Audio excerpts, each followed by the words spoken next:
There you go. There you go. I'll bill you.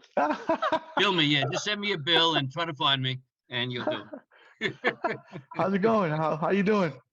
I'm doing good. I'm doing well. I'm Oh, cool. happy to be here with you. Finally see you in person. The city of New York, Boricua from the Bronx. Hey, what's going on, everybody? It is your boy Angel R Talk, and you are listening to or watching the Not Just NYC Talking.com podcast. Today, I am joined by Mike Vogel. Tell What I us do? what you categorize yourself as, All what you right. do, and also a very important detail that you Yeah. said. You mentioned that you did this without a journalism degree. So tell us all about that, please. Okay. I'm a writer. That's how I die. I'm a writer. That's what I am. Hmm. I could start, at the beginning and go through, but I have no degree in anything. But I write for Newsday. I write opinion columns. I'm a produced playwright, and I wrote a book on my own, all of it. I never had any training. And what happened was, I guess, starting at the beginning, I went to Brooklyn College, a psychology major, and I realized everybody was psychology majors. There's no jobs. So last year I took accelerated teaching classes, right? And I Okay. became a teacher in East New York, Brooklyn, 6th grade. I was Oh, 21. I didn't know what the hell I was doing. And mainly I broke up fights. That was my teaching job. And I learned okay. something very important. I learned that it's easier to break up boys than girls. Boys will stop, girls won't. So I Uh, got scars for breaking up these fights. If you can see a little scar. they And grab hair.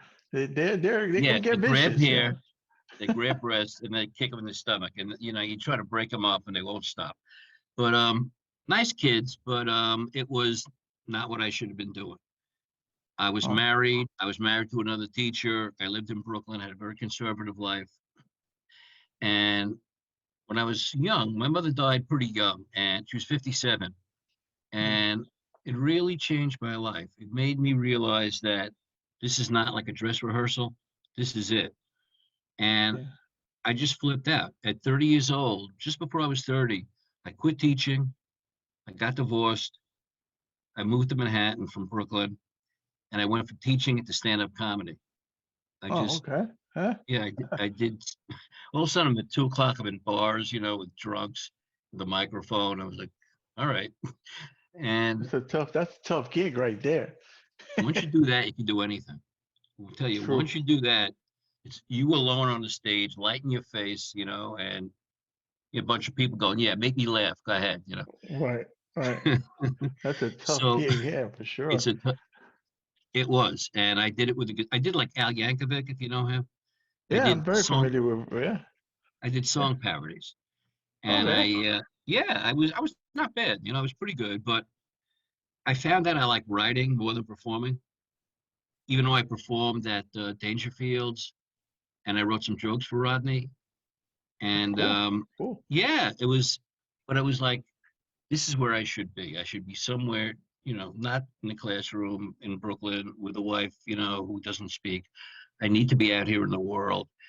And I learned that I like writing more than performing. So I started writing for other comics. Then I started writing skits and little plays. And eventually I had two plays produced off Broadway. And then I wrote a column just on a whim. I wrote a column for the Daily News. I just sent it in to them. I figured they're not going to take it. Huh. And it was about changing neighborhood names, like Soho, NoHo, and So every bro. So Sobro, bro pissed exactly. me off. That one pissed me off. You know, Sobro, so bro. So, you so know, so so broke, yeah, bro. So bro. You know. yeah, so bro. That'll Yeah. raise the price of Yeah. houses. Yeah. Yeah. Yeah. The piano district. So bro. Right, so Got bro, man. I live it. in Sobro, so I wrote a column. It was, and they took it. It was 15 years ago, Okay. and that made me think maybe I could do this. So I started a blog, New York Gritty, and I was doing it, and not making any money from it, but I liked it. Yeah. And somebody at Newsday saw my blog, and they told me that they want to start a New York City paper. They're in Long Island, Mm. and they wanted to start something called AM New York. Okay. Yeah, And familiar. Yeah. yeah, and they said, we like, you have a New York voice. We want to use that. We like the way you write. Would you want to write for AM New York? I said, yeah, all right. So it took about a year to get there. And then they gave me a column every Wednesday. And Oh, cool. they let me write anything, politics, something that happened on the subway. He just took anything I wrote and he put it in every way. And he put a And little picture of me, this came from the blog. This came from the That's blog. Yeah, you dude, never that's know, right? awesome. Yeah, that is awesome. Yeah. You never know. I mean, I just was doing my blog for my friends and a few other people, and and all of a sudden, I got this email from the editor at Newsday, and I'm writing for AM New York, and I did it for about 8 or 9 years, and Newsday sold AM New York last year, and I'm like, shit, I mean, there it goes. Uh, But Newsday liked it enough that they started running it in Newsday. okay. So now, like every Saturday or every other Saturday, I have a column in Newsday, and it's great. And I have a book. I wrote a book based on all the columns I wrote about New York. I Mm. wrote about 300 columns for Newsday and Daily News and AM New York mostly. And I took all the New York columns and I put them in here. I put them in my book. See, New York Attitude. There you go. It's on Amazon. Go get it. Yeah, New York attitude. Hey, let me try to remember something, right? Sure. I'm trying to remember. I feel like I came across you on Twitter because you Yeah. wrote an article about guns, like a satirical piece. Am I right on that? I don't know. Something You came across me on Twitter and you contacted me on Twitter and we started going back and forth. I don't know, was it a column on guns? What was like it in on? Florida, something in Florida. Oh, yeah. I was in Florida and they had that Parkland shooting, if you Right, remember that right. horrible shooting about 10 years ago, 8 years ago. And I was there. I was like not far from it. So I wrote an article about what I saw. And, I don't have a gun, but I went into a gun store there and I pretended I was, wanted a gun. And I wanted to see how difficult it was. Right, right. And it wasn't difficult. It No, was easy. It not was, in Florida. Yeah, I Florida mean, is yeah, they said if you don't have a license, we'll give you a course, a 3-hour course in the back, and then you can have your gun in 24 hours. And if you do have it, we can give you a gun right now. So I mm, was like, man, this is real. Any idiot can come in here and buy a gun, like the guy who did the shootings. So right. that's the column you wrote. That's the column you Yeah, read. Yeah, yeah, yeah. I remember that because it was like a sarcastic piece, and always.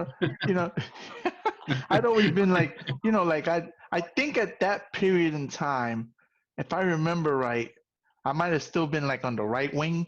So Okay, I was like I'm a gun proponent right, in within reason, I guess if that right, makes sense, right? So like sure. I don't want anybody to just walk in and buy a gun, right? Okay, Um, okay. I want you to be screened. I want to make sure you're saying, basically what we do in New York. Although in New Yeah, York, I feel it's really, really extreme. But I can get that. You want to make sure the person's not exactly. a danger to anybody. You know. Right. Um, but I remember I came and I want to mess with this guy. He's attacking guns, and you were so chill. Your response was so chill, oh, it's just a satirical piece, and I was like, it just stopped me in my tracks. Like the response I was just like, I think this guy follow, and that's how I came across. It's crazy though, because not that I was looking to pick a fight, because I'm not out here looking to pick fights with people, Right, right. but I was looking for a confrontation. Why are Yeah, you messing with gun rights and stuff, right. And you were just like, hey man, it's just satire. And I was just like, oh, well, hell man, my bad. you know, And you it was know, satire to make a point. I I'm get it. not like Yeah, I'm not like really anti-gun or somebody's responsible.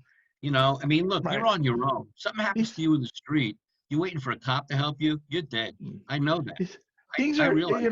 New York is tricky, right? Like Like, Yeah. I get it. Bernie Sanders said a great way. He said, if you can't have the same laws applied in New York City as in rural Vermont, where Right. somebody is miles and miles away from the sheriff. The laws Right. should be different. So I get that, you know. And like I said, man, I don't want just anybody to be able to get a gun. Right. You know, Right.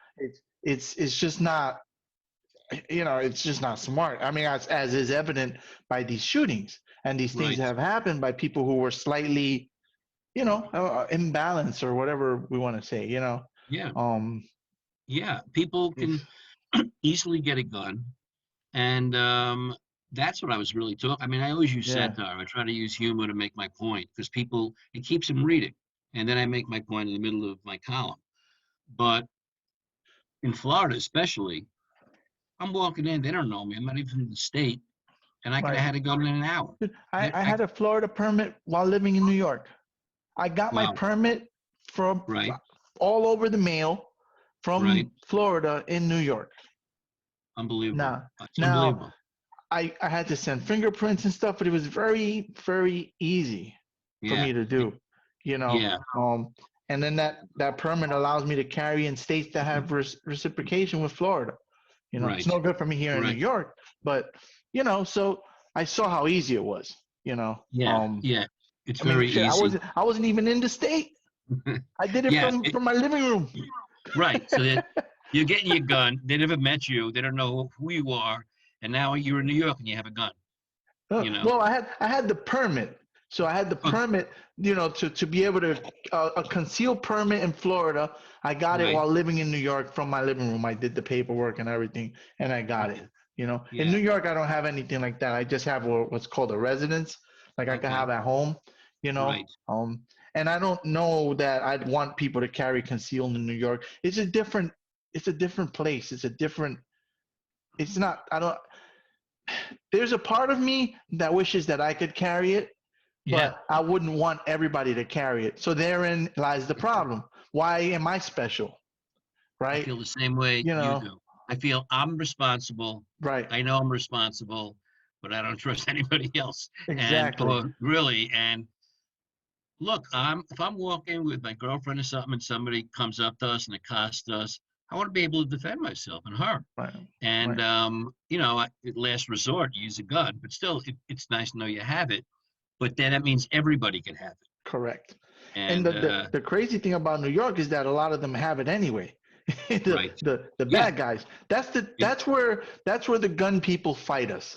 Or like right, fight people who are reasonable, who try to be right, reasonable. right, I try to be reasonable in my gun thought process and say, well, I'd like to be able to carry it, but if I can carry it, that means he can carry it and he can carry it. And then yeah, their response will be, well, Angel, that bad guy already is carrying it. that's He's right, carrying it. So yeah. you should be able to defend yourself. It's just it's a weird thing because I can It, see it from both angles. You know, you I know, my thought is like you can't get a gun that easily in most countries, like England. right. They have like 10 gun deaths a year. We have like 10,000. We're doing something wrong. That's, it Yeah. comes down to that. They say, well, Well, cops it's don't the carry gun guns. runners. People will go to Florida. They'll buy Right, those guns like you could, bring them to New York and sell them, or right, somehow right, move them around. As I knew a guy who did that. He was a gun runner. That's the title, a gun runner. They go to right, these easy to buy states that don't require registration, don't right, require any form of the gun's just out. Like in New right, York right now, the cops could come knock on my door and say, "Show me XYZ." right, They have it right. all registered. Hmm. That is a fight point for the people on the right. Huh. That they could just come and take their weapons away. So that's one of their sticking points. I get that. But on the other hand, I can go to Florida right now, buy a gun, bring it here, give it to someone, and now it's in the street. And give it to someone, who owes you good money and the guy's a nut Yeah. and has a grudge or what the hell, he has a beef with Yeah. somebody. And all of Yep. a And sudden you you're just never involved know. with you're involved with the shooting. And it's a tough one. I mean, it Mm. should be just reasonable. Background for me, it's background checks, not letting people who are mentally ill get guns, Right. and or at least have serious problems, or past records of hurting people.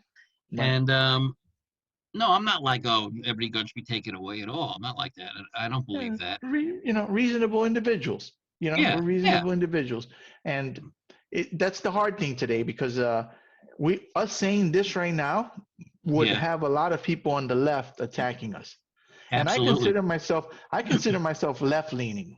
You know, Right. but on this topic, I skirt the middle. You know, um, Yeah, um, but we right now this simple statements we've made yeah. that we believe reasonable gun ownership and stuff would be unacceptable to someone on the at least on the far left and many folks on the left that we would Many people on be the left. Yeah, not just liberals. I mean, look, I'm like you. I consider myself generally a progressive person, hmm, but in certain areas, what do they call Koch? A liberal with sanity. My friend called him. That's what it's like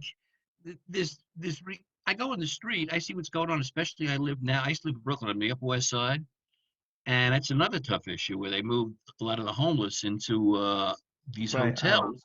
I And remember that. Yeah. I'm sympathetic to the homeless, but they mixed criminals, pedophiles in with this group. So now we got these guys roaming around the streets here when Mm. people are eating outside, knocking the food off the table, shoving people. You know, you They want to be got able they to. got him out of there though. I remember that De Blasio was getting them out because we had a similar thing happen next to us here. We talked about Yeah, that. That it's was that right. piece that you wrote that piece for Newsday. It was on About that 2 months topic. ago. Right, But right, over here, they well they did get because we had all male, all right. single young male, and people were scared. They were causing Yeah, trouble, and I had a beef with like four guys out there once. Um, they, how it is when dudes are together, they're drinking, they start to get a right. little, they want to test people, and I kind of had to make a decision to just keep walking. I got tested twice. Um, both times I walked away, but I had to kind of assert myself. Right, Um, the right, first time, yeah, the first time I just kept walking. I just kind of thought about it, and I was like, I got to go break this guy's face because if I don't, right, they're gonna mark me, you know. right, And then I right. thought about it, and I looked at him, and he looked at me, and I looked at the other guys, and I was like, this is about ego. This is not worth it. I just walked away, you Good, know. smart, smart. The other You don't time it want to was be macho. Yeah, go ahead. no, go ahead, go ahead. I Go was ahead. just say, you want to be macho, but you want to be alive, and it's like it's not worth it. It's not worth it. No, it's ego. It's Yeah, ego, it and is ego. it's what Yeah, it is. You don't want to get punked. right, You don't want to get right, punked. right. So Y- I just walked away. I didn't think Smart. it just not, I kind of just let it go and they never messed with me again after that. I kind of paused. I looked in their direction and the guy looked at me. I looked at him and I just kind of, I just kind of went like this, like nodded my head and I just kept walking, like you're not worth it, man. You know, It's a tough line. I mean, I was in Bryant Park last week with my girlfriend, and it's mostly tourists, whatever tourists are left, go there, mm, mm, and they have a skating rink and everything. It's pretty nice. And this guy comes over, obviously not looking to enjoy Bryant Park, looking to hassle people. And he comes over to me and her and says, "Can I talk to you for a minute?" And I said, "No." I knew what he wanted. yeah, I didn't even yeah. listen to what he. Nah, we're I said, good. "No." He goes, "Well, you didn't even." I said, "No, we're busy." I kept walking, and I was firm. I didn't, I'm not like a killer, but I just was, no, not now. We're doing something. I kept walking. He saw I was serious. Then I saw him going over with other people who didn't say no, and he said, like you said, I could punk these. I could really abuse these people. Well, man, why? I'm in need here, and you're here for another state, and you want to give me a quarter? What the hell's wrong with you? You know, he He was probably really, thought you were a tourist. for a He minute, thought, for like a second, he thought I was a tourist. Till I said no immediately. Before he said, "Excuse me, no," I didn't even let him get past that. And, damn. You're like rougher than I am, I man. knew who he was. These other people, like, yes. Oh, I got a magazine here. You want to buy it for like $10? Like bullshit. And and then they're like, oh, I don't think so. Oh, you don't think so? It's a great magazine. What do you mean? Why you give me a hard time? Because my color? Why you give me a hard time? And they were like intimidated. And I could see it. And of course, they had a security guard there who did nothing. He saw it, nothing. No, they're not gonna. They're not gonna do anything. You know, the Right. security. I did security for a while, and my mindset was, "Am I gonna get killed for these $6? Right. Steal Yeah. whatever the hell you want, man. I don't care." You know. You know. Well, that was his mindset too. Yeah. And I'm You like, know. So you're so not gonna kill yeah, me I for $6. understand. I understand. But I think attitude. It's like he saw I didn't let him get it past, excuse me. I was like, no. I mean, he Yeah. could have said, excuse me, how do I get to 40th Street? But I could just tell, I got the vibe from the guy. You know, he was too close to us. He cut us off Trying while we to, were talking. It's just trying to. everything about him was like, no. And he goes, what do you, I didn't even say what I was going to say. I said, that's all right. We're doing something. Bye. And I kept walking. But I saw what he was doing to other people afterwards. And it's Yeah. like you got to draw a line without being too confrontational. You know, it's Well, a you want to tough be one. firm. You know, you You want to certainly be want to. firm, but not go, like Yeah. cursing at him or something. You want to Yeah. not, because then the guy, who knows, they'll pull a gun or a knife or something. And it was just like, no, we're busy, thanks. No. And it was like, let me find an easier mark. I know that's what he thought. Right. So that was it. Yeah. Yeah. It's not. He's not gonna waste his time, and Yeah. you know, Yeah. there's too many people out there to approach. You know. Yeah. Yeah.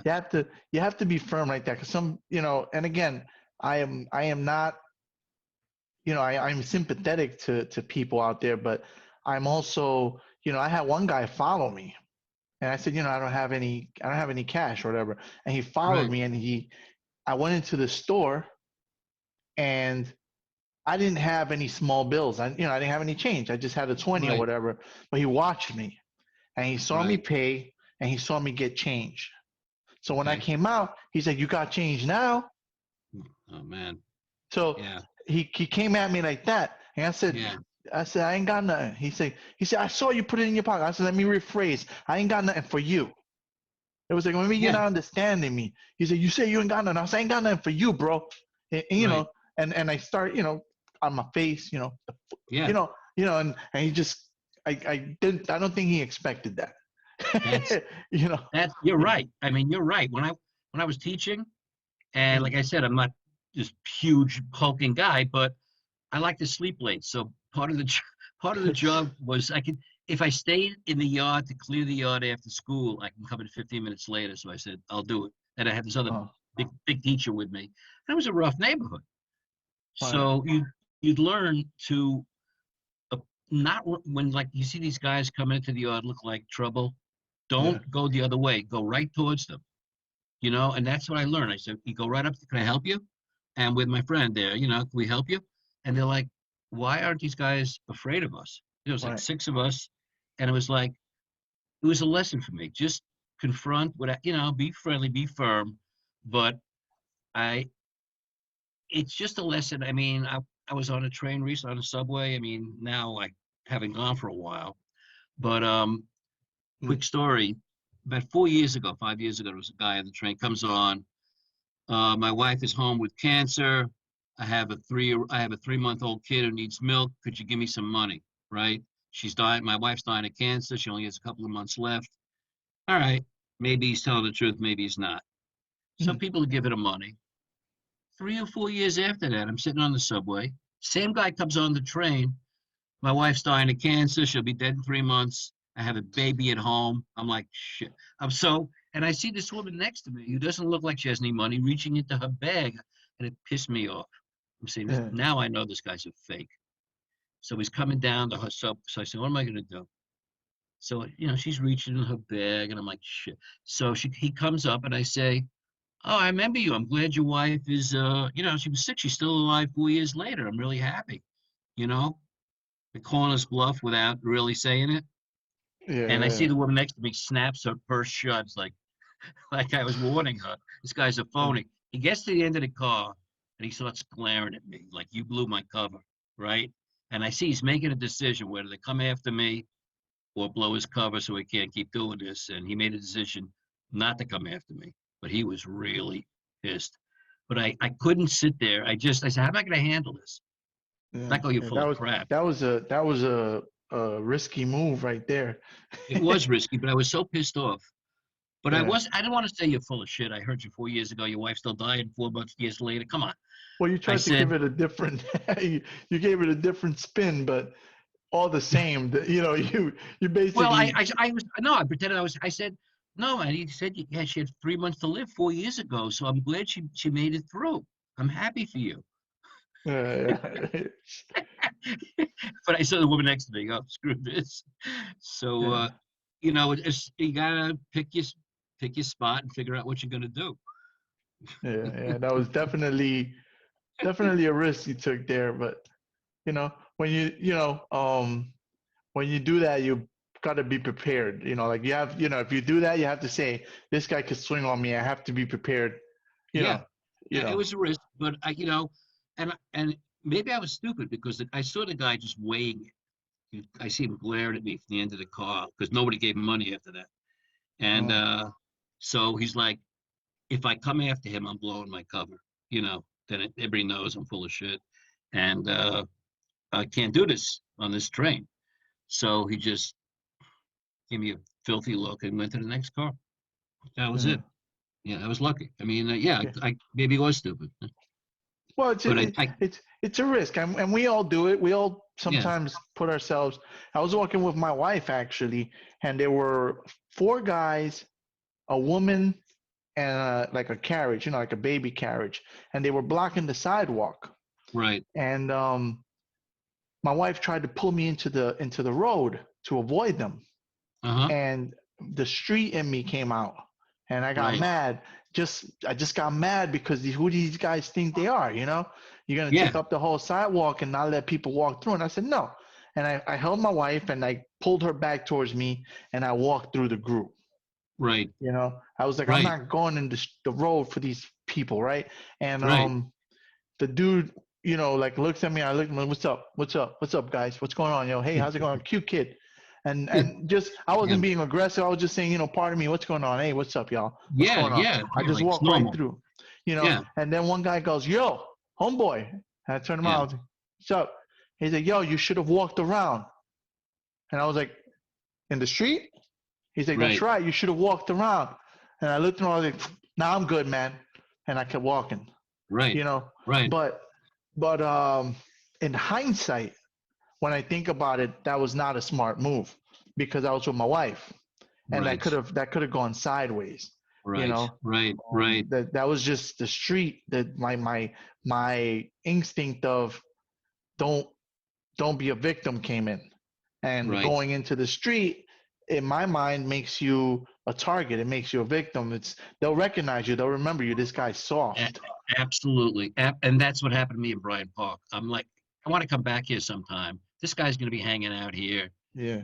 I just, it's like, don't mess with me. I mean, look, I'm older than you. But still, I'm from Brooklyn, and whatever training I had or environment I had, same what you're talking about. You don't let somebody think of you as an easy mark or as a Mm, victim. And also, it pisses me off to see a guy doing this, and he's doing it to other people. And yeah.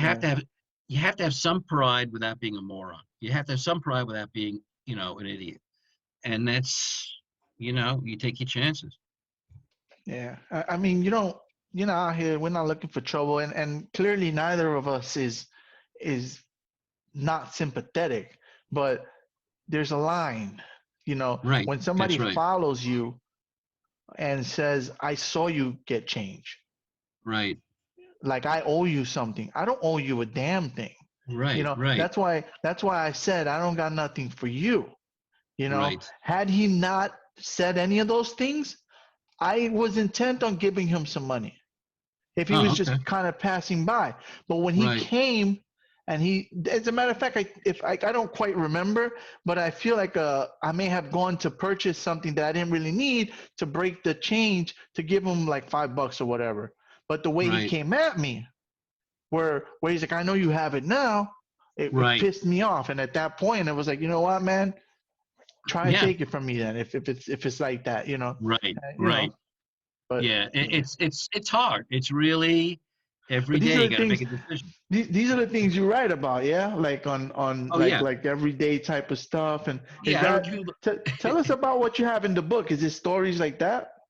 what I have everything. I have story. I mean, most of it's funny. I mean, I don't give the wrong Right, impression. I mean, you read me. Most of it is humor, right, and right. people who got the book said they laughed through most of it. I mean, made them laugh. I mean, I'm looking at my book here. I wrote about. I was on a bus. I mean, I read about basic stuff. I'm on a bus, and a bus driver starts singing with the whole bus, and I'm like, am I the only New Yorker on this bus? These people are singing and, singing happy birthday. And I was tired. I didn't want, so I wrote a column about that. I wrote a column about Lin-Manuel Miranda Right, helping the right. city. I used to know James Gandolfini. He was in my writers group. He was at Writers and Actors group when he first started. And he was this Oh, tall, cool. tall guy with hair. And so that's how stupid we were. Nobody cast him. Nobody knew who he was, so he just sat there for 3 months. Nobody put him in anything. We were the Oh, writers. He was an actor, and he left the oh, group. But when he died, the day after he died, I wrote a column on it. And the main point, he was the opposite of the character he played in The Sopranos. He was this very soft-spoken, nice, self-effacing guy. He was not. I mean, he was a good actor because he was not. He was a big guy, but he was not like Tony Soprano at all. hmm. And I met him in a restaurant, Calle Ocho, the Upper West Side. And he came in and I told my girlfriend, I said, actually, I know this guy, but I don't want to bug him because everybody was circling around him. And then he recognized me and we had this conversation. And after he left, she goes, man, he's so sweet. I said, yeah, I know. He's a sweet guy. He's nothing like his character. Oh, you would expect So that he's gonna be, you know, he was, this, yeah, she was expecting Tony Soprano. yeah, yeah. So So the day after he died, I just wrote about that and the kind of guy he was. So that's in the book. Oh, very And cool. just and a lot about, De Blasio, Trump, all those, who, supposedly opposite ends of the spectrum, right? Liberal, fascist. But I hate them both. So it's like there's a lot of There you go. material. Yeah, I there you can't go. stand That's either one. same, So there's always same. material. So the book is it's politics, it's riding the subway, it's what you read, and it's all New York stories. It's all New York stories. So it's New York attitude. That's what it really is. Yeah.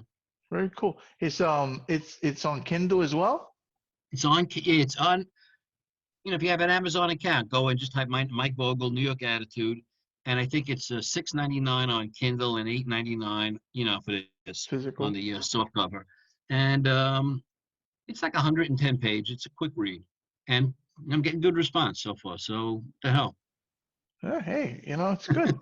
yeah, It's. I mean, you've kind of done what most of us that blog want to do. right, Like make a living off of this stuff. Because yeah, I started my blog because Yelp was deleting my reviews. So really, yeah, I was in the talk threads, getting into all sorts of nonsense, and on Yelp. they have a talk section, like a talk section, and I had a lot of friends on there and stuff, but I also had a lot of people who took issue with me, and I wasn't, the street in me would come out, and I'd get into these nonsense arguments with these people, so I was always getting banned, and eventually they were going to delete my account, so I had Right, hundreds of reviews, and I was like, I can't lose all this writing, so I right. started a blog, and There you go. then I start telling stories. They're similar to what you do. In fact, I didn't know that that's where you came from. That Yeah, was your, where it started. So, that's actually kind of cool. It makes me optimistic that, my hope was that one day, like some big site like HuffPo would come and say, we want to buy your blog. yeah, you know, yeah. Well, look, I mean, I still have no idea how this. It was a woman then, and that's a male editor, but hmm, how she saw it, why she saw it, who knows? Maybe a friend of hers saw it and sent it to her because they happened to be looking for a New York voice because they wanted to start AM New York columnist. And I was surprised. I mean, I didn't know where she came from. And it took a year for them to get it up and running. So I thought maybe this is, BS, but they hmm, did it. So yeah, it happens. I mean, and if I did, and my niece actually told me, teenager at the time said, Uncle Mike, you should write a blog, you know? And I was like, yeah, Mm. what's a blog? And I started doing it. But if she didn't say that to me, none of Oh, this you would have happened. never. Right, Yeah, right. none of it would have happened. So the blog turned into I write for Newsday. You know, And it's this is your like your full-time thing? The my writing is full your time. Well, I wrote, I had a business, I wrote for business for a while. I had a play done and I sat next to a woman who said, I like this play. You know who wrote it? I said, yeah, me. And she said, she runs yeah, I mean, I just, by chance. And she said, well, I run these business publications. You want to work for my company? I said, I never did that. She goes, if you wrote this play, you could write, it's easy. Just, I'll give you a couple of publications, take a look. So I wrote for them for 16 years. I wrote a trade publication. And I got Wow. in by writing a play, and I got out by writing a play about that company. And I had it produced. So it's all luck and chance and being in the right place and putting yourself out there. That's what it's really about. Putting yourself out there, Mm. doing your play, doing your blog, doing your podcast, and you don't know who's watching. You just don't know. I mean, look, like I said, both of us sounds like we don't have degrees in this. You know, I Right, didn't go to right. NYU for journalism. I didn't go to Yale Drama School for playwriting. I just Harvard. You know, I Harvard. I know these guys who their pedigree from Harvard and Yeah. but one of them lets me he did let me write for his site. There's a site called Latino Rebels. Now this Uh-huh. guy's like a journalist, like a real Right. legit, Yeah. like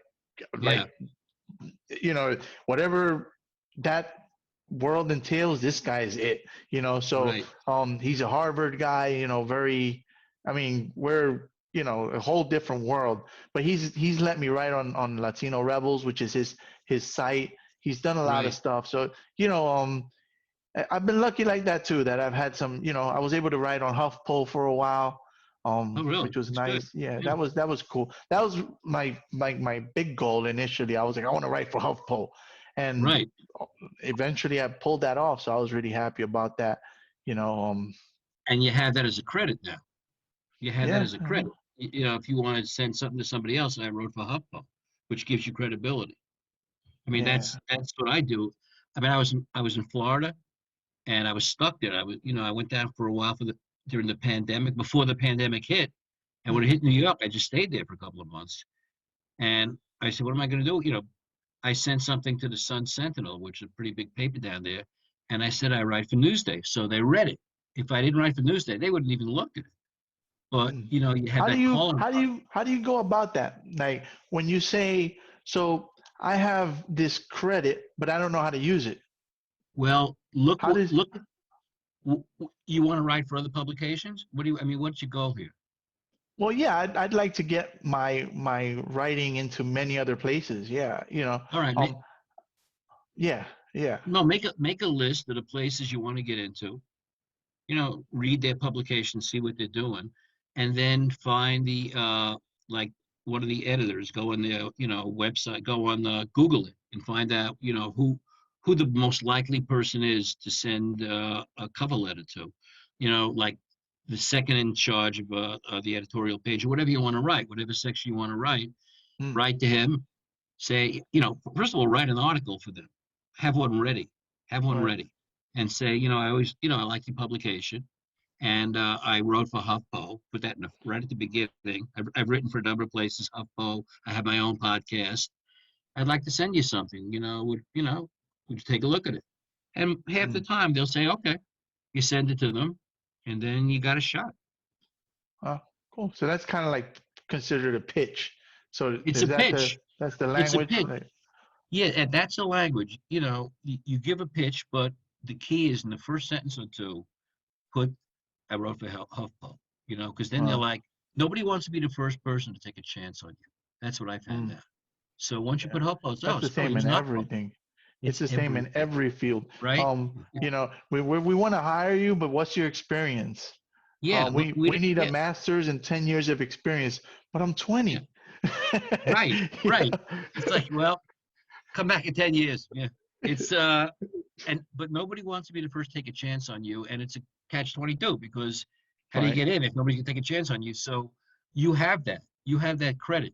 and they see HuffPo, which is a legitimate publication, it's reputable, Mm. and they go, "Oh, he wrote for them, so I will look at what he wrote." Otherwise, they get 30 of these a day. They won't even. They'll just looking for second, next, garbage, Oh. boom. But they see HuffPo, and they go, "Oh, I'll keep reading." And if you have an article, maybe you even mention, I wrote this article, which I think would really be great for you guys, would work for you, not work for me, work for you. Mm. And if you take a look at it, appreciate it. And half the time, if you do that, they'll look at it. They'll look at it, and you got a shot. Y'all didn't know y'all were gonna get a master class in pitching, did y'all? You know, there's gems right here you're giving away right here, like gold gems in knowledge. Yeah, but this is good to know. I I've had a couple of TV appearances. I've had Oh, there you go. I've had uh radio appearances. I've had the Huffington Post, Fox News, like a few reputable places, but I And just then that, never knew what to do with it. I wrote a tweet a couple days ago as a joke, and I said, I've had celebrities on my podcast. yeah, I've sat, but what has it done for me? Nothing. You right. know? But it could do something for you. I mean, the stuff you just mentioned, I'd mention that in the letter too. I mean, not go on and on, but just in a Right. sentence or two. I've had politicians running for mayor. I've had this person on my podcast. I was on this TV show. I've been on TV, and they're like, "Oh, all right, I'll keep reading." Right. I'm not, But some at least it gives you a nobody. better chance, right? To have Yeah, them. it gives you legitimacy. Whether it's no matter how much you fudge it or put, maybe exaggerate it. Yeah. I Yeah. was on TV. I had my own, network show. No, I was on TV. That's enough. Just say that. And they're like, you're Yeah. not lying. You just, you just throw it in stuff that they're, it'll wake them up. Oh, he's on TV. He wrote for I gave HuffPo. I gave Seinfeld an opportunity, and I was the managing editor of HuffPo. Right. Yeah. Just make it up. Just no. But it's if you are on TV in anything, and I was on a cable TV show, you just say, yeah, hey, I was on a TV. I've been in a couple of TV shows, and just drop a name, and HuffPo is real. I mean, you did write Yeah. something for them, so Yeah. it's legit. It's legit. I mean, you always think, am I being legit? Am I just full Yeah. of it? But you're not. I mean, and all you want is an opportunity. All you want is for them to read your article and give you a shot. And you want to get past that first gatekeeper. And that's the first gatekeeper who's going to at least keep reading. And if you have an interesting article or something that sounds good, they'll go, yeah, send it in. What the hell? Or we'll pass it on to the right person, even if they're Right. not the right person. So that's what's worked. That's how I got into That's how I started. I just sent something to the Daily News. I don't even know what I said to them because I had no credits. Mhm. My credit was I did stand up and I wrote some jokes for Dangerfield. That was my Ah, credit. there you That's go. it. I wrote like 4 jokes for, but I wrote Hey, jokes for it's a good Dangerfield. name to, it's a good Drop. name to have. And Yeah. everybody loves Dangerfield. So they're like, oh, this guy wrote for Dangerfield. All right, I'll read what you got. Yeah. So Yeah. That's so great. That's that's all clever. I Yeah. had. That was it. And I used it. Huh? Well, then that got you that paper and Dangerfield, and now you It got got two me credits. right And now I got Daily News and Dangerfield. So now I built from just doing stand up. I mean, I'm not a household name. I am seen a little bit. I performed there late at night on Sunday, but I did it. So I could mm, legitimately say it. And yeah, that led to the Daily News. And Daily News led to me saying to Newsday, yeah, I wrote a couple of pieces for the news. I have my blog. And here I am. Whatever that is, I'm here. that's good. That's very good. Yeah. It's interesting how these things happen. Yeah, But you can so do you said earlier, just try, right? Just put it out there. That's it. put it look with like you said, we don't have degrees from Harvard. I don't have a journalism degree. Everybody I work with in that business publication had a journalism degree except me. She just picked me up as she liked my play. But Oh, you're either a writer or you're not a writer. You can go to Harvard, get a graduate degree and still be a crappy writer.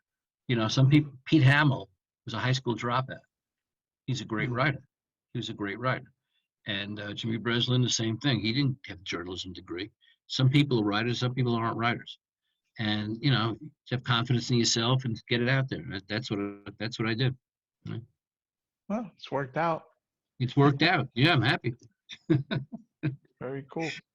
Yeah. Mike, thanks for coming on the podcast. I Well, appreciate you making the time. pleasure. I'm definitely gonna get the book. I wanna read it.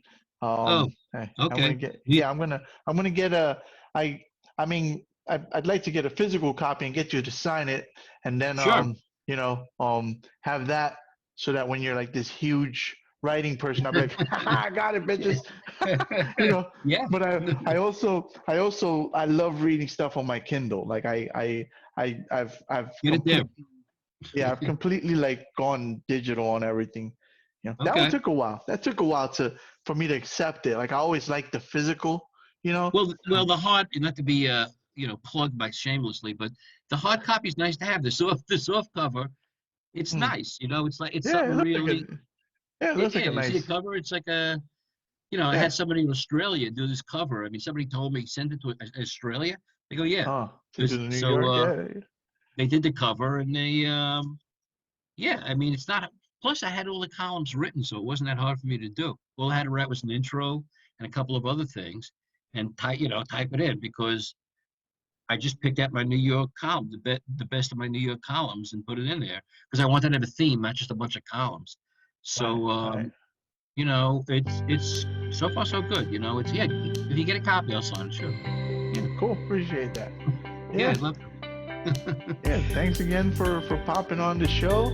Yeah, it was And, fun. Yeah, We'll do this again. sounds good. Thanks, Angel. Thanks for having me. You got it, brother. You are listening to the NYC Talking podcast. www.nyctalking.com. Please like NYC Talking on Facebook. Please follow Angel R. Talk on Twitter and Instagram. We are NYC Talking, the realest lifestyle blog ever. Thanks for listening.